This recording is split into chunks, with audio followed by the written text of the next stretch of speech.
Welcome, everyone. It's great to see so many of you interested in coming to hear this talk tonight. And this is part of our Imagine Speaker Series. We invite 2 to 3 alumni back every year. We carefully select them from different industries, different career fields, different career journeys. And we bring them in as part of our Imagine Speaker Series, which was designed and created to give you an opportunity to hear from alumni about how when they left Princeton, they never imagined how their lives and their careers would unfold. So as planful as all you can be, and we all have been planful in our lives, lots of things happen. It could be happenstance, it could be decisions that are made, mistakes that are made, picking themselves up. We hear about a lot of the stories, and hopefully you can benefit from hearing some of the lessons learned tonight from Stephen Mayer. It's with great pleasure that I present him. His class of '81 was a Woodrow Wilson major, as well as a Harvard Law School graduate. And he's had a number of positions within industry, within law, as well as within his current position as Senior Managing Director, co-head of private equity, and member of the investment committee of Cerberus Capital Management. He's also been Executive Managing Director at Gore's Technology Group, as well as part of the executive management of Libra Capital Partners, Apollo Advisors, Lion Advisors, as well as I mentioned, an attorney with Sullivan and Cromwell. So he's had a great background that he can bring to the table tonight, as well as some other experiences he's had. He served on many boards and continues to do that, gives freely and is very extended throughout corporate and industry. So with that, I would like to turn tonight over to Stephen. These are informal sessions, and you'll have a chance for your own questions and answers, as well as we'll have some refreshments and some informal networking when we finish. So thank you all for coming tonight. Stephen. Thank you. Thank you. I'm not sure how I filled the entire hour because you just took my time around. I do want to make this informal. I don't know that I have that much to say, but I can answer questions and hear commentary and whatnot, so feel free to interrupt. I don't really do that much speaking and lecturing and things like that, but I do it sometimes, and I just want to start by relating an anecdote that occurred a few years ago. I was speaking actually in front of a really big crowd at a convention in Las Vegas, I think around 2,000 people. And I jokingly was talking to my girlfriend, who's also a Princeton grad, beforehand, and I said, I think every good speech you should start out with an anecdote or a quote about or by Winston Churchill. And she said, it's a really bad idea. Nobody knows who Winston Churchill is anymore. Nobody cares about Winston Churchill. So I decided to test that theory. And I stood up and I kind of led with this, what I thought was actually a pretty clever quote, and kind of worked into the context. And when I finished, it was literally silent. I mean, literally like you see in a cartoon or a sitcom or something like the crickets were chirping. So no Winston Churchill quotes, but I am going to offer 2 quotes at the outset. And I'm going to offer them because they were the only 2 pieces of advice I ever got about my career when I was, actually, in the entirety of my career. There were only two people who ever gave me advice, and only 2 pieces of advice I received. The first was from a woman named Lynn Herman, and the second was from a guy named Irving Shapiro. They may not have the name recognition of Winston Churchill, but Lynn Herman was my best friend in high school. And I knew her really well. She lived right down the block. And I was a baseball player in high school. I played a lot. And I played at Princeton, and I played for a few years in semi-pro baseball afterwards. And she knew I wanted to be a professional baseball player. Kind of all kids do or did at the time. And she never came to see me play, not once. I mean, I knew her really well.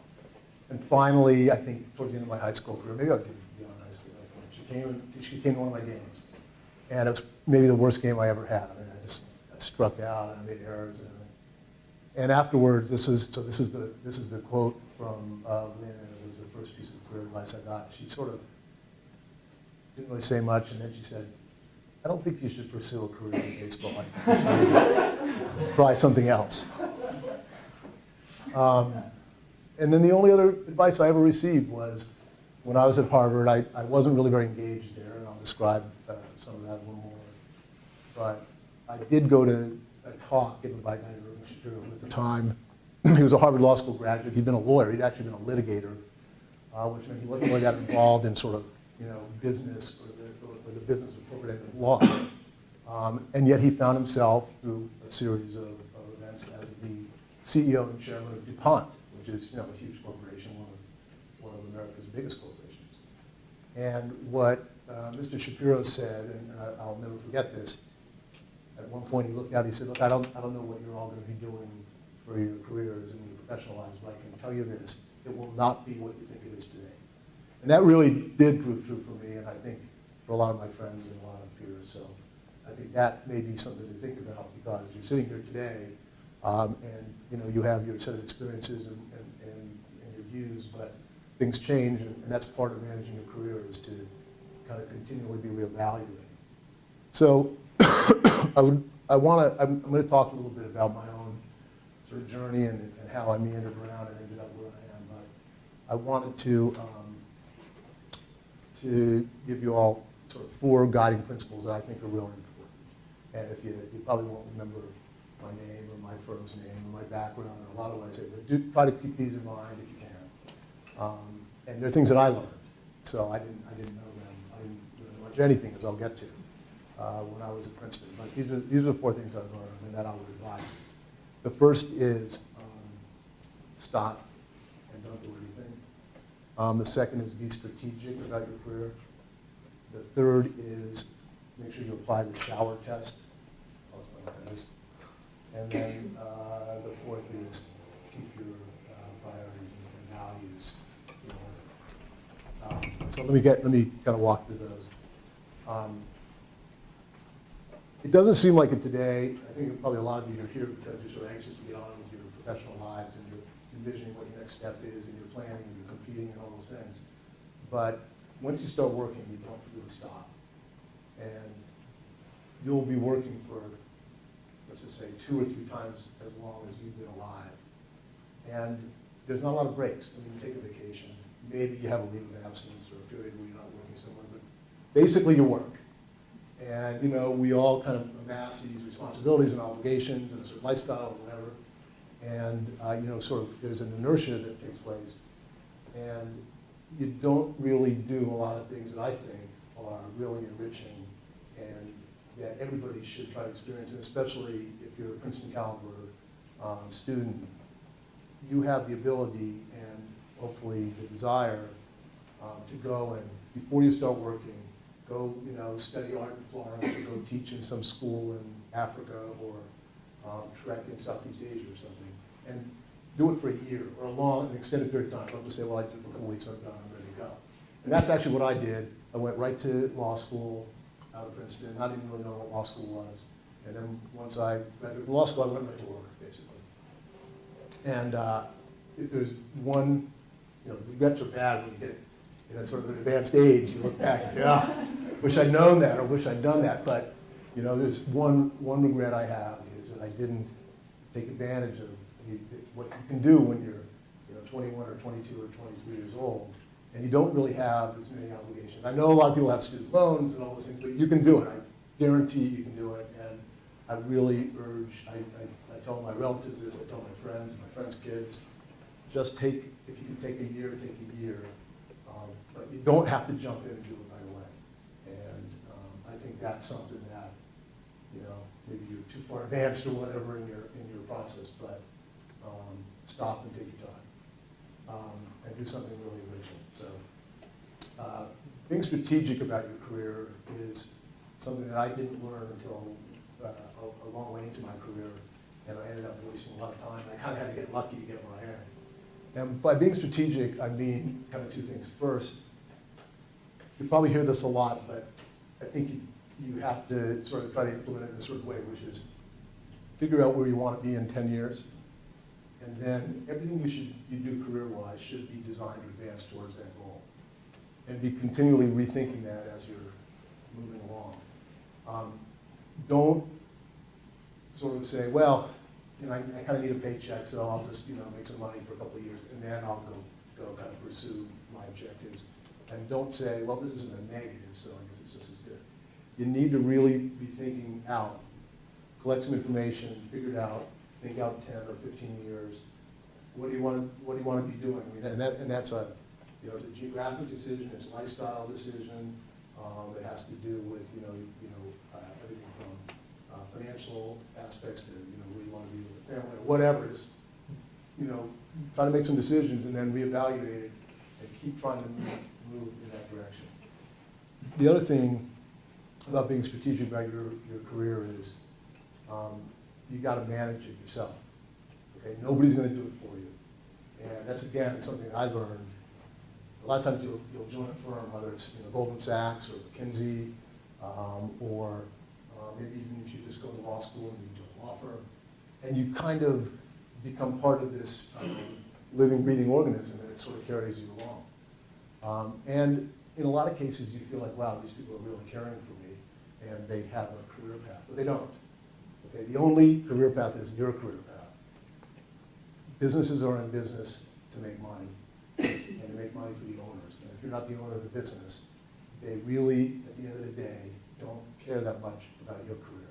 Okay, so if you're not managing it actively, pushing for a new position, deciding to leave, trying to do new things, asking for more responsibility, demanding a bigger bonus or whatever, it's not going to just happen.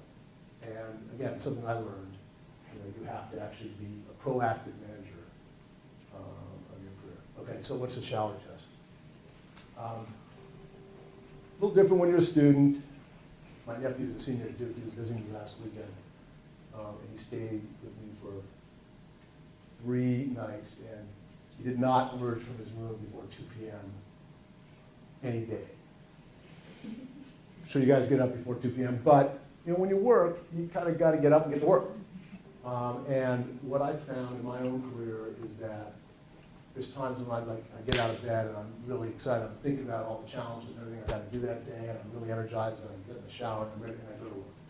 And then there's periods where I get out of bed and I play with the dog, and maybe I work out a bit, and I, sort of have some breakfast, and I sit around and read the paper, and it's like 2 hours, and I still have to take a shower. If you're in that latter position, you need a new job, or at least a new position with a new job. So it's a shorthand way of saying that you got to be. You spend a lot of your time at work, whatever you're going to be doing. I mean, everybody in this room is pretty motivated, and don't just do something that you don't find challenging and enlivening. Okay, so if you find yourself kind of slowing down and less interested in it, you got to kind of reevaluate. I'll get to the last one about priorities and values at the end. If there's no questions, I will now talk about kind of how I got to be sitting here tonight. When I was at Princeton, I knew nothing about business. I didn't know anything about law either. I majored in Woodrow Wilson School because it was competitive to get in. I figured, well, it was competitive, got to be a good thing. And so I got in. And I didn't really, I did my senior thesis on reforming the juvenile justice system in New Jersey. I literally didn't know the difference between state law and federal law. There is a difference, by the way, for those who know. But I didn't know that there was a difference. I mean, I knew, that's how little I knew, and yet I went to Harvard Law School. Why did I go to Harvard Law School? Well, it was a little more than just like it seemed like a way to sort of defer decisions, but I figured it was, competitive, hard to get into, and so I went there. And while I was there, I discovered a couple things. First, I hated Harvard, not just because it's a lot of Princeton did, it's terrible. Second, I really didn't know anything about the law. I didn't know what kinds of law there was. I thought all lawyers went to a courtroom and sort of you have to find. I didn't know there was a corporate lawyer, tax lawyers. I had no idea. And so I kind of once again sort of went along with the flow, and I realized that all the really smart Harvard law students were competing to get jobs at the best law firms, the Wall Street law firms. I didn't really know what that meant, but I figured, well, you have to compete for it. So I interviewed with a firm called Sullivan. Maybe some of you guys have heard of it. And it's considered a very, very fine law firm, and I got a job there. So I went and worked there. So now I have violated all the rules that I just articulated. I really don't even, I mean, here I thought I was gonna, maybe work with underprivileged kids or something. I kind of vaguely had that idea. I didn't know anything about law, I didn't know anything about business, and I'm working at this law firm, Sullivan Cromwell. And it was actually based in New York, but they had a small Washington office, and so I didn't want to live in New York at the time for some reason. I don't know why that is. I live there now. I live there part-time now. So I commuted up from Washington. Basically, I was a Wall Street lawyer without knowing what that meant. And I did that for a few years, and what I found was a couple things. First, I was really good at faking it in school, and I was not a very diligent student, but I was a really good test taker, and I was quick on my feet, so I was called on, I could answer. And so that works really well in school. It does. But it doesn't work when you're in the real world. And what I found was there are real consequences. You can't just sort of fake it, and then the only consequence is your grade or your answer on a test. There's actually, there's clients and there's money at stake and, all these other things. So I found that I actually had to work and really kind of learn the subject matter. So I started working like an animal. I was working, I guess I don't really know the number of hours, but I would say I averaged, 18-hour days. Not because I really had to, but because I just sort of said, if I'm going to do this, I'm going to do it as hard as I can. And I was given a lot of autonomy at the outset, again, mostly just by happenstance, because the two partners in this smaller office, neither of them really wanted to work that hard. They figured, oh, here's a guy that work hard, so they just sort of let me run around and do stuff. And so here I'm doing this, and I thought that I was really just this mover and shaker, and that I just achieved this tremendous level of sophistication. And that kind of was going along that way for a while, and then after about 4 years, the firm asked me if I would go move out to California and sort of start their mergers and acquisitions practice, which is part of the practice, on the West Coast. And I think they'd scientifically selected me for that because I was born in California. So I at first said no, and then they kind of kept pleading and said, well, we just go out there for a few days. And they knew what they were doing because it was like November, and it's starting to get crappy here, and I go out there, and we're having barbecues by the pool and all this stuff. I was like, wow, this is actually not so bad. So I agreed to move out to LA on the condition that I would only have to stay for a year. And I was there for about a week and said, this is awesome out here. I'm not moving. So, once again, it was just sort of luck. So I didn't really manage it. I didn't make a kind of proactive decision. I just sort of found myself out in LA. And I wasn't there for that long before I had this epiphany. And the epiphany was that I didn't really like being a lawyer, and I wasn't really adding any value. And that was really shocking to me because what I'd done is I'd violated, again, one of the principles that I was articulating before, and just kind of was swept along. And there was a lot of inertia, and these law firms, just like the investment banks and other companies that sort of started this partnership, they're very good at having you turn inward and really focus on things that are happening at the firm and what other lawyers are doing or other investment bankers. And part of the reason that's done is so you don't really evaluate what's going on around you. And that's exactly what I did. And so here I'd been working and really working hard and being paid well for it. And suddenly I realized that all the important decisions in what I was doing were made before I ever entered the room. That I thought I was, kind of had as much native intelligence as the principles to a transaction or whatever, but they were sort of making all the things that all the decisions that matter, valuing a company or an investment, structuring it, negotiating it, and I was brought in, and I just sort of mattered on the fringes, maybe like the last 5%. So those of you who want to be corporate lawyers and go work on Wall Street for a law firm, I have bad news. You're really only adding down on the margin. And that's not to say that it isn't challenging and interesting and it's not something that there's a need for and so forth, but it just wasn't for me. But I didn't realize that until I'd been doing it for a long time. And so I decided, okay, I don't want to do this anymore. And it really was almost like with the snap of a finger. I just sort of came to that realization.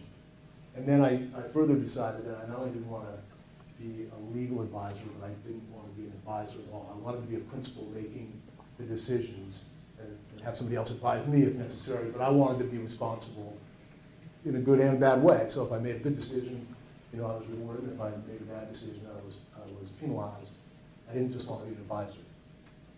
And that was, really, it's a real sea change, because those of you who want to go work for a consulting firm or investment bank or a law firm, you're advisors. And that's not to say, again, it can be very challenging, it can be intellectually rigorous, but at the end of the day, you're advising someone else, and that someone else is going to make the core decisions. And so anyway, I came to this realization, and that was the time we were not in a severe recession as we just experienced, but it was a fairly severe downturn in the economy. And sort of not easy to transition a career at that time. So anything that you do in life, especially when you're making changes, it's easier when the wind's behind you, not in your face. So I looked and looked, and finally, again, just sort of out of luck, with some relationships, I was hired at a newly formed private investment firm called Apollo Advisors, which is one of the bigger private equity firms in the world today. At the time, there were 22 professionals. I was one of them, and I was one of only 2 who hadn't worked together at another investment bank that had since closed down. So I was definitely not an insider, but I had some relationships there, and they hired me, and the reason they hired me was they figured, okay, I was a lawyer, probably knows how to process transactions and execute transactions. We've got a lot of small as well as big things. We have him start working on the small things, see if he knows what he's doing. And what they didn't know, which I found out, is that as a lawyer, you're not really focused on what you need to focus on to be successful in the investment business. You're focused on process and execution because that's what you're paid to do.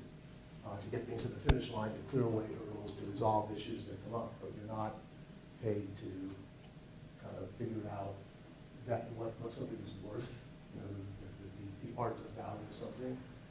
You're not paid to think strategically or operationally about the company. And that's what you need to do to be successful in investment business. So I walked into Apollo the first day thinking, I've been in the investment business, loosely speaking, as a lawyer for a while. And I walked into the sort of partner's office, and this was a newly formed firm. And he literally had a stack of papers this high. And what happened is Apollo had bought a whole portfolio of investments from a failed life insurance company. And they were companies like the Vail Ski Resort and TV broadcasters, and then they were pieces of companies and little tiny things, and they didn't even know a lot of what they bought. And he literally gave me this and says, these are yours. Decide what you want to do with them. Add to them, sell them, restructure them, whatever you want, just make your recommendation. I take this file back to this office, and I sit there and I think, literally, I have no fucking idea what I'm doing. Pardon my language. And I sat, and I really didn't. I realized at that point that it was a great idea to say that I wanted to be a principal, and I didn't want to be a lawyer anymore, and so forth. And I wanted to add real value, but I didn't know how to do it. I just didn't have the skills. And I didn't have the experience. You can sit in a room, as your role as a lawyer, but that's not the same thing as making these decisions and understanding what the important factors are and how to analyze them. So what I did is there was no training program. There were only 22 people in the firm. There's not going to be a training program. So I created my own training program. I would get my calculator at the time, a laptop, so it was my HP 12C, and the Wall Street Journal, and I would take it home every night after I was done at work, and I would run numbers on every article. Every article. Why does this company have better margins than that company? Why did this company sell for 3 times sales and that one sold for 2 times sales? And I would run all these numbers. I just didn't think about it. And then I would try to apply that to what I was doing at work. And that was my training program. And I did that, and I remember speaking to one of my former colleagues who was still a lawyer, still is today, after about 4 or 5 months. And I said, Bob, the learning curve is so steep. I don't know what the hell I'm doing. And he said, oh, don't worry about it. You're going to do great. You're going to make a lot of money. You're going to do. I said, no, you don't understand. I don't know what I'm doing. I really did. I don't know if I ever figured it out, but I do kind of know how to do this now, or at least the way to approach it. But it was a lot of hard work, and I can tell you, for those who say, well, you went to law school, so maybe I should go to law school because it opens doors for you and everything. It doesn't. Actually, I can almost always tell a former lawyer who's in a business or investment capacity, and it's usually because they really don't understand how to analyze and value a business, and that's what I do for a living. So, it's hard to retrain your mind, and it's hard to do something for a while and then say, okay, I'm not going to do that, I'm going to do something wholly different. And that's, again, why I say be strategic about your career. Don't sort of set out one direction, figuring you'll go back in a different way. I know a lot of people who've said, oh, I'll go to law school because it'll be a good training ground. But for what I do, at least, it's not a good training ground. Actually, you need to be retrained if you start out as a lawyer. So what is it that I do exactly? I guess that's probably something I should have started with. The private equity business, and I'm actually, with Wendell's help, actually teaching a couple seminars on this, so if you want to stop by, feel free. The private equity business is basically about either buying companies, whole operating companies as a business, or making kind of substantial and not liquid, but illiquid investments in companies, owning them for a while and trying to add value to the companies, and then you ultimately exit them, hopefully, profitably. And it doesn't take much to describe that, but to actually do it, to understand how a particular company fits in its kind of market and within its industry and in the U.S. economy and in the global economy and in the universe, and then all the myriad factors that can, internal and external to the company, that can affect it. And then try to figure out, okay, how do I make it better, and what's it worth today, and what will it be worth tomorrow, and what are the different risks I'm taking, and how do I try to ameliorate those risks, and how do I try to add value. It's very complicated. And it takes experience, it takes judgment. And it's not that you have to understand financial analysis, you have to understand business analysis, you have to kind of understand the way industries work and how economies work and so forth. And I'm not saying that I've mastered all that, but it is different from a lot of the skills that you develop as a lawyer or even as an investment banker and also as a consultant. So one of the things that I feel strongly about is don't go to law school unless you know what it is to be a lawyer and you want to be a lawyer. Otherwise, I really think you're wasting 3 years, and maybe worse, you might be getting trained to think about things in one way when you really want to do something else with your life. So getting back to my own personal career journey, I was at Apollo for a few years, and a lot of what we were doing at Apollo was restructuring the balance sheets of big companies. So big companies that had taken on too much debt, now they couldn't afford it, so how can we kind of do some sort of financial jiu-jitsu and end up owning the company? And that didn't seem, that rewarding to me after a while, so I left and I started my own investment firm with a couple of partners, and ultimately that sort of morphed into another sort of boutique firm, which I was with for a while, and then eventually left there, joined a firm called Gore's Technology Group, which Kathleen mentioned, which was at the time, small private equity firm that was buying telecom and technology companies that were struggling and underperforming and trying to buy them very cheaply and then fix them. And this was about 10 years ago, and 10 years ago, another recession, there were a lot of companies that sort of fit that description. So I was there for about a year, and I had made a couple investments with the guys at Cerberus, and Cerberus is this sort of interesting name in the financial community and the private equity community. It has kind of an odd reputation. It was always sort of mysterious. These guys who had a lot of money and were very sort of sharp-elbowed and aggressive and seemed to always sort of figure out ways to make money where other guys couldn't. It was always kind of a fascinating place, I thought. And so the guys I'd bought this company with called me and said, look, you're finding, underperforming tech and telecom companies and trying to figure out how to turn around. That's what we're doing. You have, let's see, $100 million of capital, and we have $7.5 billion. you want to join us? That doesn't seem like too difficult a decision because, having more money seems like a good thing, right? So I joined Cerberus. This was about 9 years ago. And at first, I joined as one of just a few sort of senior guys in the private equity group. But we built this, as we kept raising more capital and buying bigger and bigger companies, we built our group out, and it became sort of a global group. I ended up as one of the co-heads of the group and also on the investment committee. I'm actually the chairman of our investment committee, which actually only means I get blamed for things I don't really get credit. And it was a little bit of a battlefield promotion anyway because it's one of those things, the battlefield promotion is when you're standing on the battlefield and you look around and everybody else on your team is lying wounded and I guess you're the head of the team. And it was kind of one of those things that some guys did some bad deals. It was a tough time. We bought Chrysler right when the auto industry was going like this. And I kind of steered clear of them. So guess what? I got to be chairman of the investment.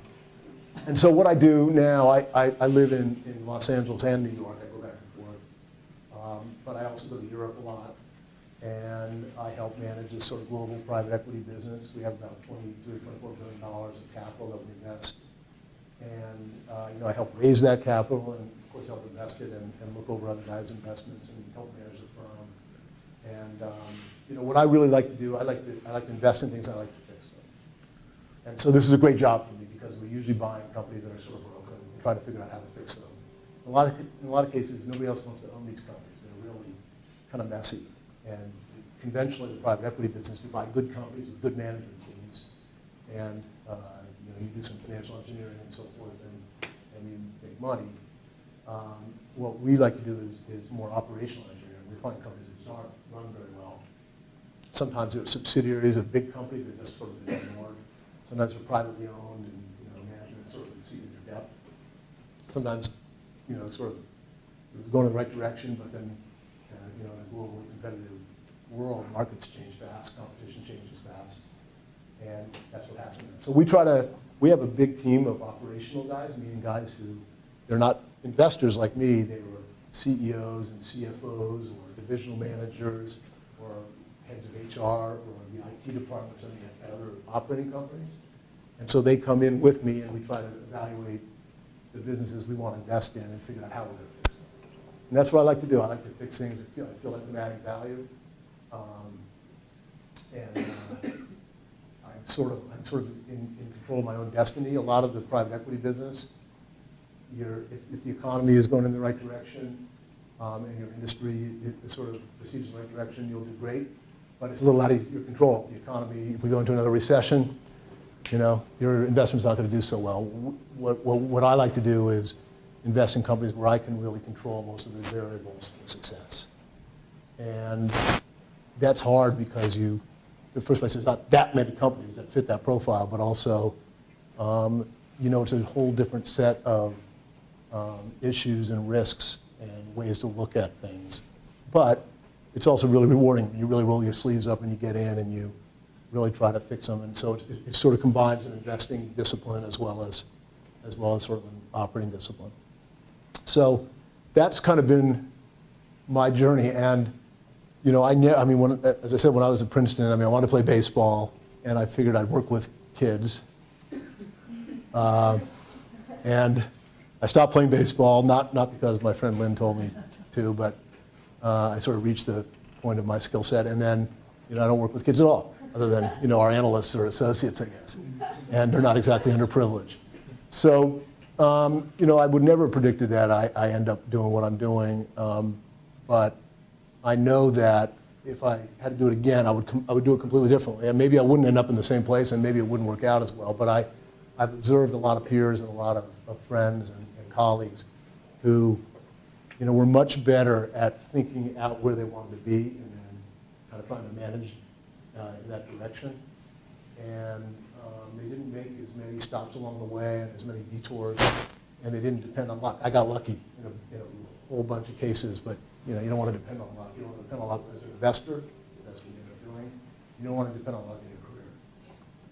So I'm going to leave time for some questions, but I also want to get back to the fourth thing that I mentioned, and I don't want to be preachy.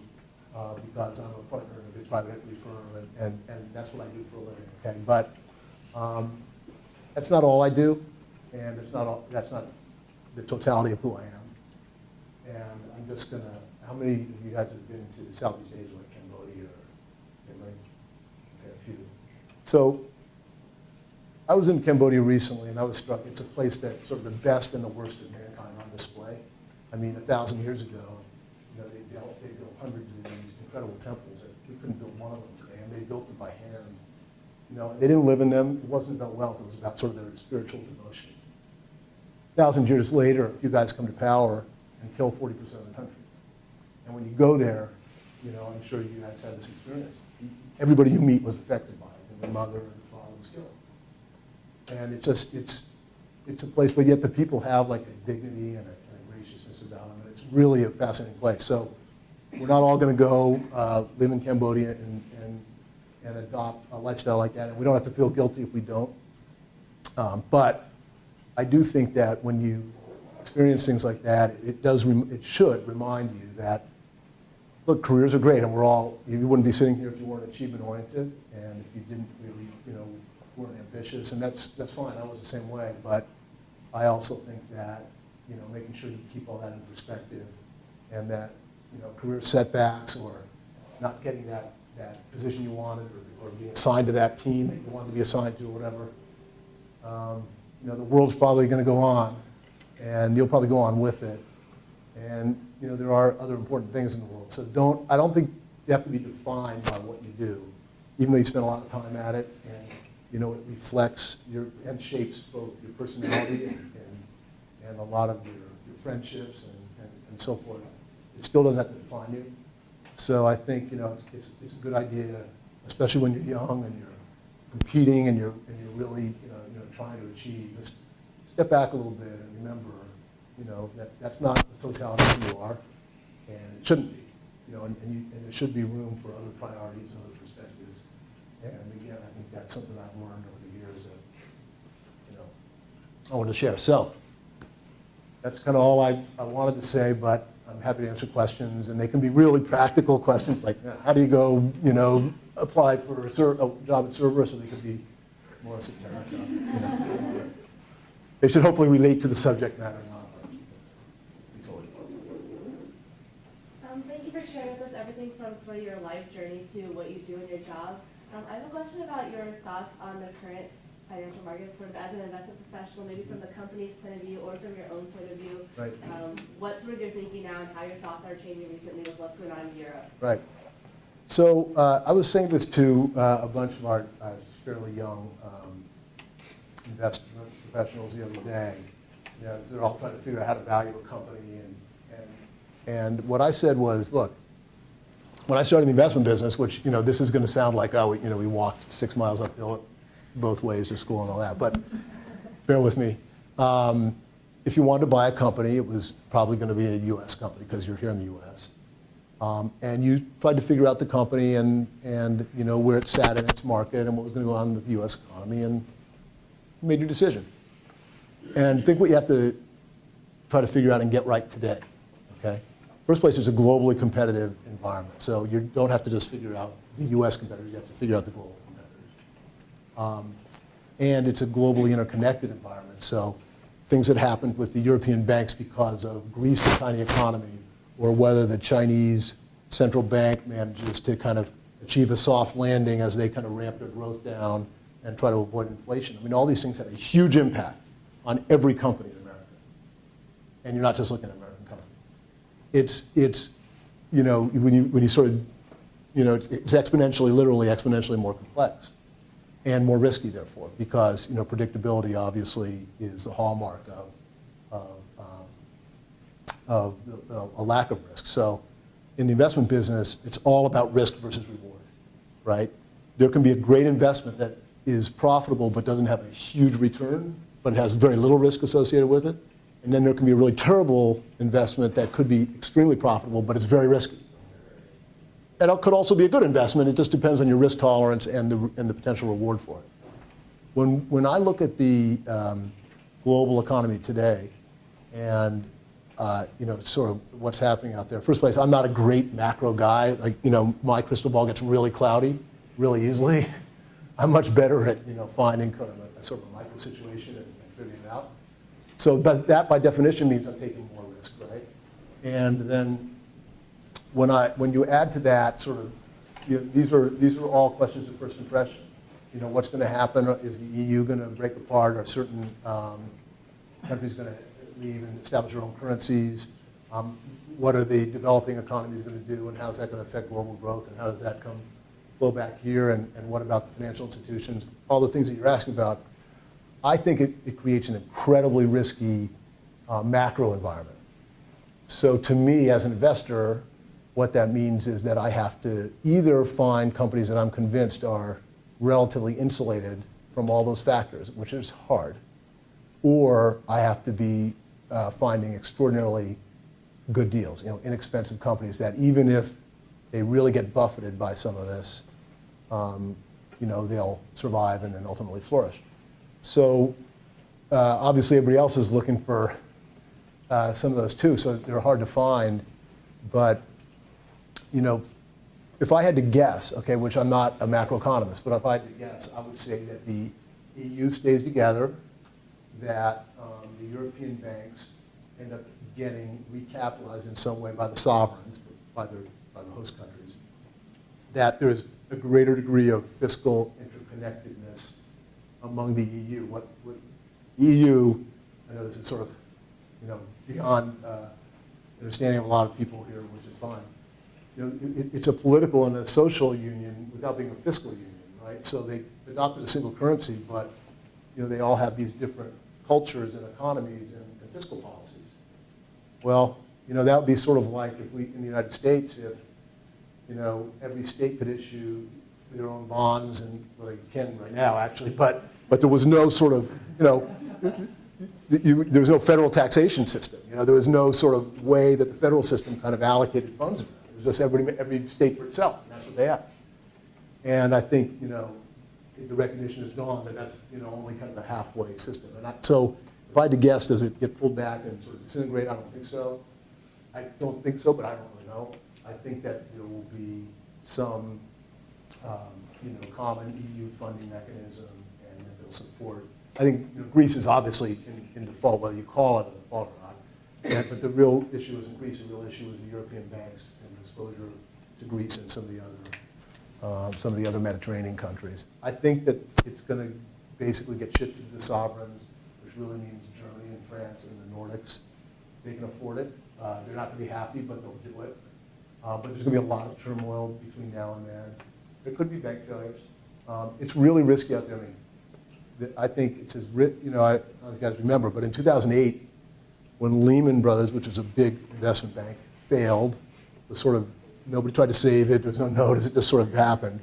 I mean, and everybody realized that this global interconnectedness, which people thought was going to be sort of a shock absorber, really actually accentuated the vibrations. And it feels like 2008 to me. So it's not that we've ceased all private equity activity. We're still looking for investments.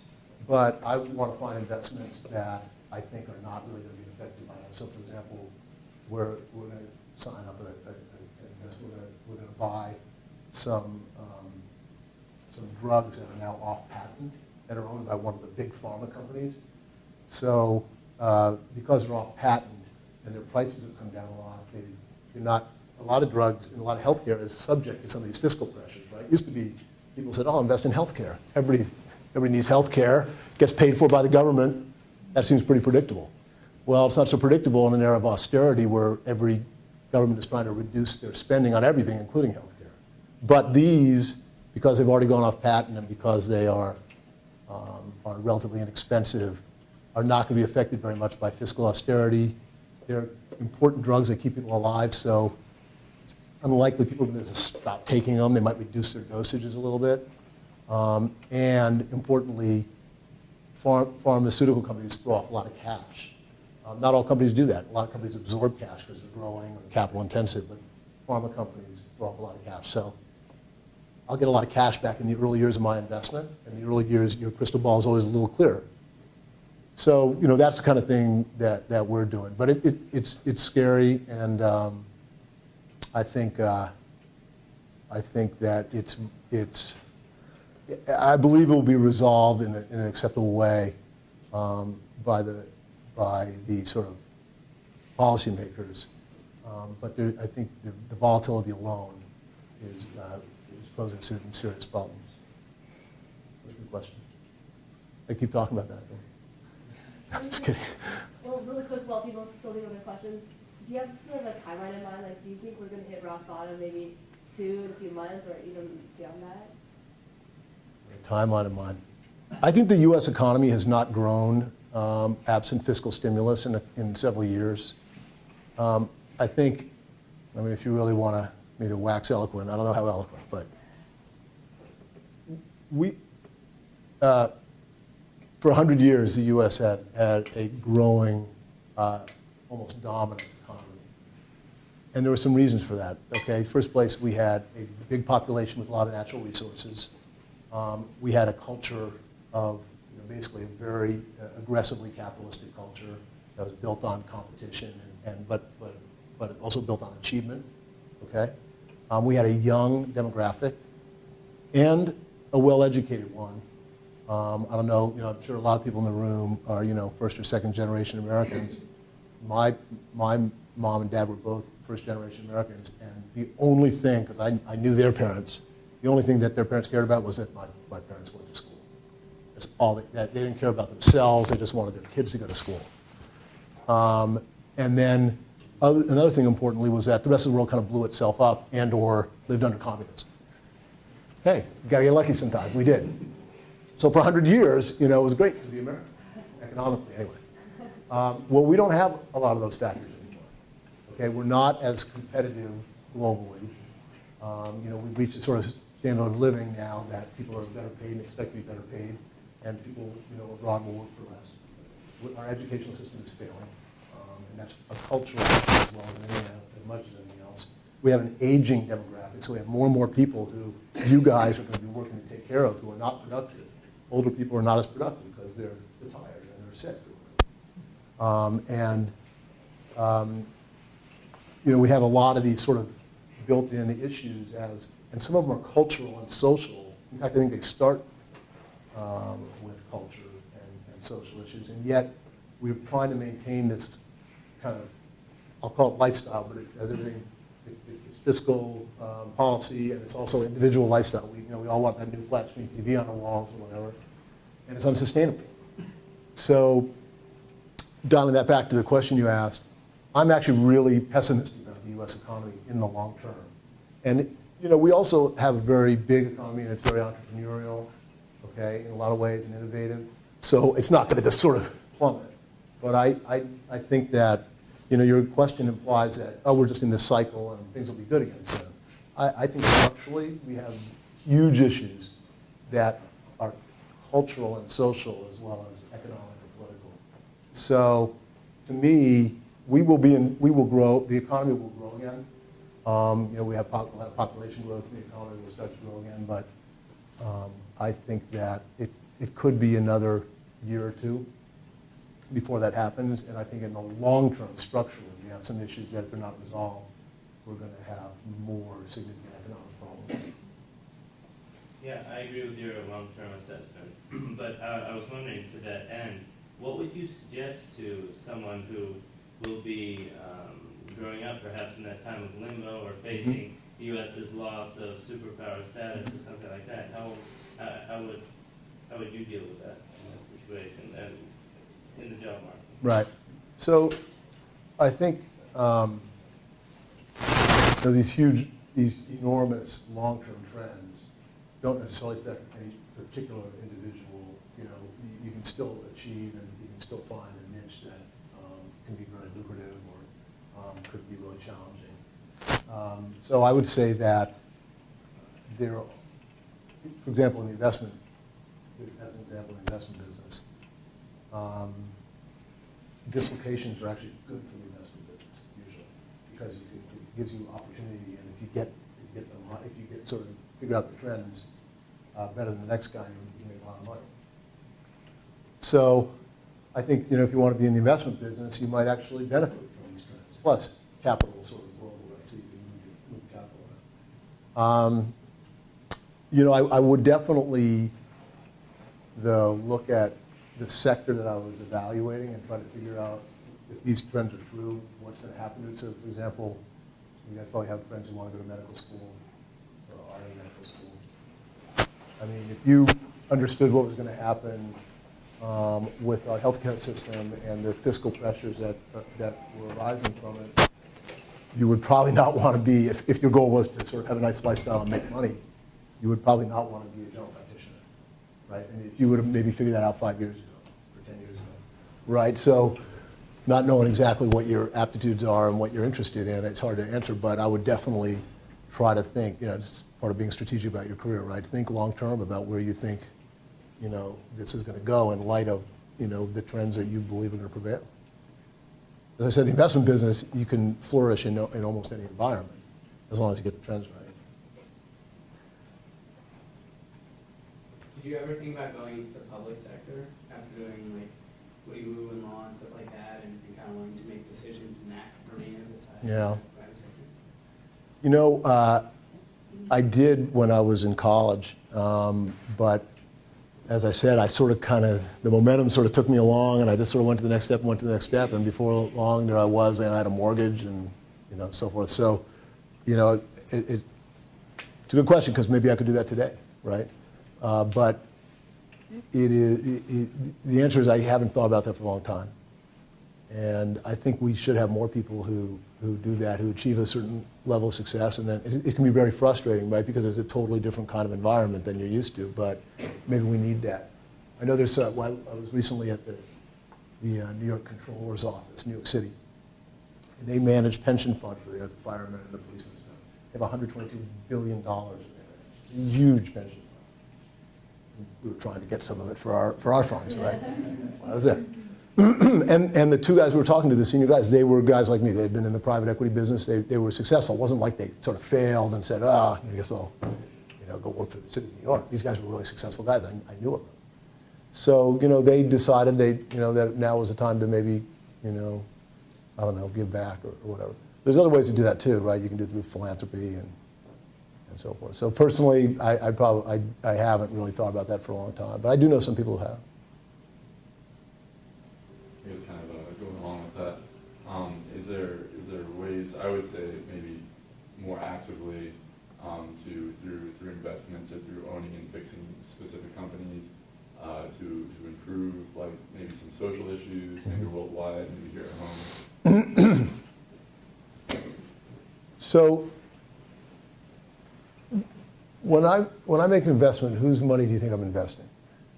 Not yours. No, I was just saying I was going to the New York Controller and asking them for theirs, right? So whose money is that? It's not the New York Controllers either. It's retired firemen or teachers. The largest pension funds in the country are for public employees, teachers, firemen, police. And I don't really think there's a rationalization. I've thought about this. I believe that my obligation is to maximize the risk-adjusted value of their investment. So I'm managing their money.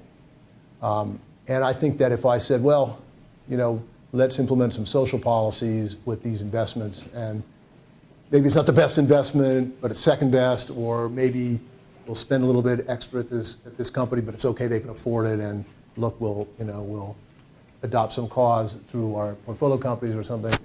I think that that's not what the firemen and the teachers and the policemen are paying me to do. Okay, so they're paying me to try to allocate their capital in a way to provide for their retirement. So I don't believe, for what I do, okay, I don't believe that that's appropriate. Now, there are also funds, that people start, either mutual funds or even private equity funds, and say we're only going to invest in sort of social causes.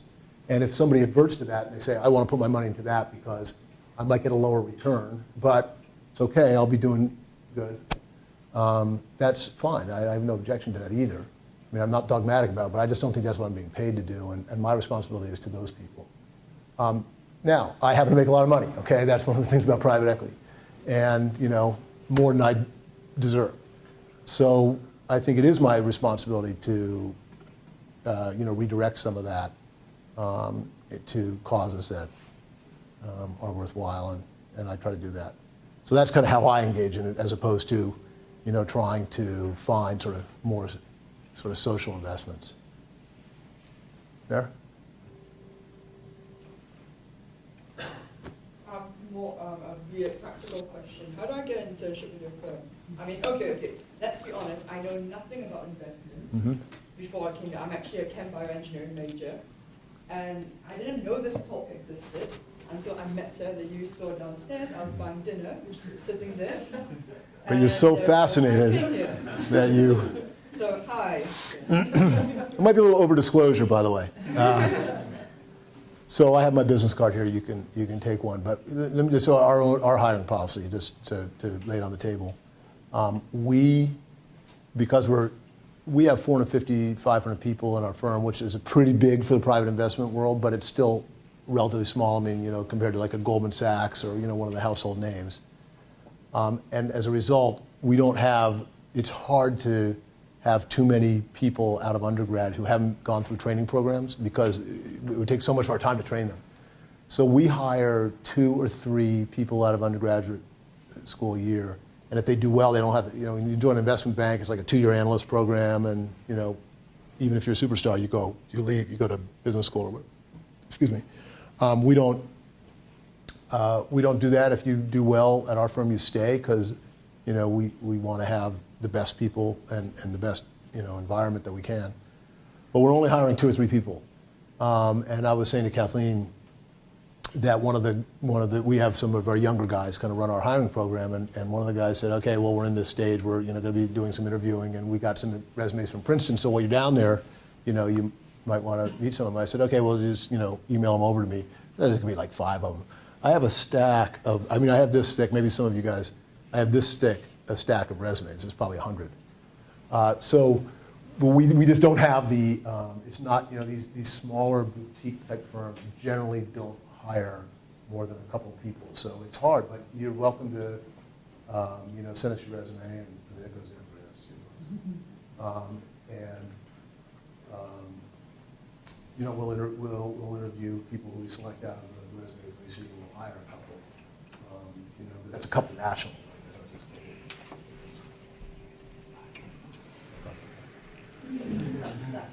What? Yeah, that stack right there.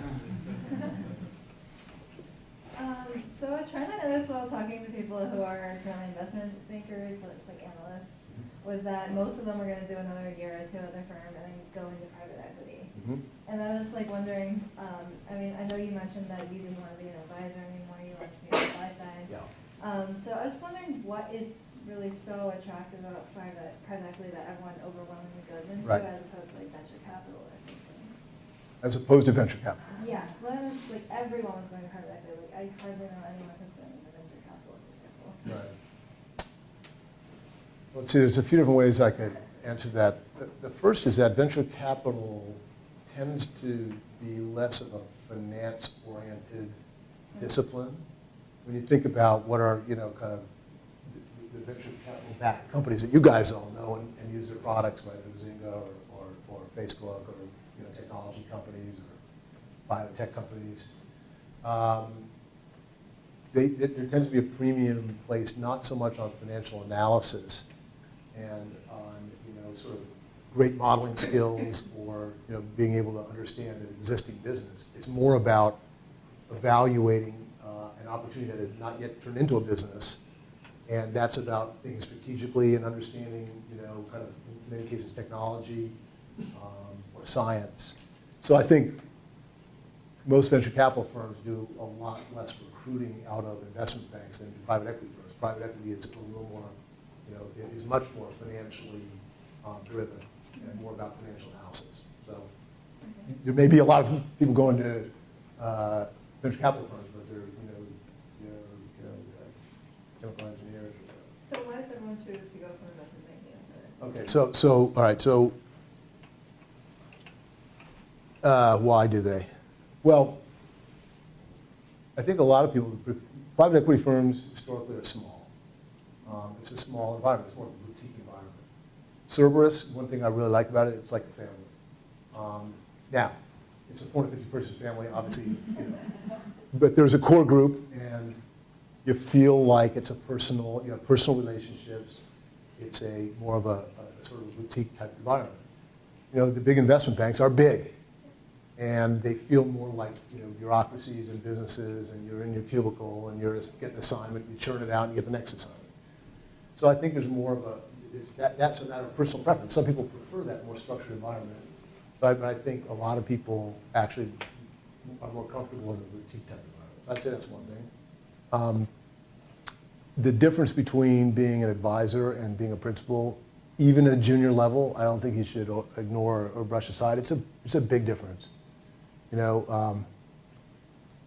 We have our investment committees, right? And so in an investment committee, a team of guys, men and women who've been working on an opportunity for a while, to come in and present to me and to my colleagues what they think about an opportunity, the good things, the bad things, how they're analyzing it, what they think the future is going to hold for it.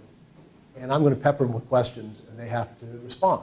Or they might say, look, we don't know, we'll go try to find the answer. Which, by the way, just to interrupt myself, when I was in college, I would have faked that. You can't fake that. Okay? I don't know what we did. Anyway, so I think, in terms of just sort of personal gratification, when you're an investment banker, that doesn't really happen. You build these kind of generic models, you plug a company's numbers into it, the vice president or the managing director or whatever comes in and says, you know what, let's add $200 million of debt to it and assume that it's a 5% growth rate instead of 4% growth rate. And you just do it. And then that presentation goes out to whoever. Maybe it goes to me. And so I think that's just, I'm being somewhat dismissive, and that's not fair. But I think there is a difference between being charged with making the right principal decision, and then somebody's going to invest maybe hundreds of millions, even billions of dollars based on what you decide, as opposed to being an advisor to someone else that's going to make that decision. I think that's a big difference. And then just in terms of compensation, the investment banks obviously pay very well, so do private equity firms. But I think there's a general sense that the ceiling's a lot higher in a private equity firm. If you end up becoming a partner in a private equity firm, you can make a lot of money. And of course, the pyramids are sort of steep, so not everybody becomes a partner. But I think it has to do with the kind of the ultimate compensation expectations too. I mean, I'd be interested actually why your friends are telling you that they want to do that. Maybe they're just dissatisfied being an investment banker. I mean, I feel like a lot of them were telling me that they didn't feel like they got to work as in depth with the industry as they would like to in the Right. beginning. And I mean, kind of what you were saying before about like actually fixing the company and understanding it. We have a guy who he was a year out of school. I think he went to Penn. His name's Lucas Batchelor. I'm telling you his name because I'll refer to him.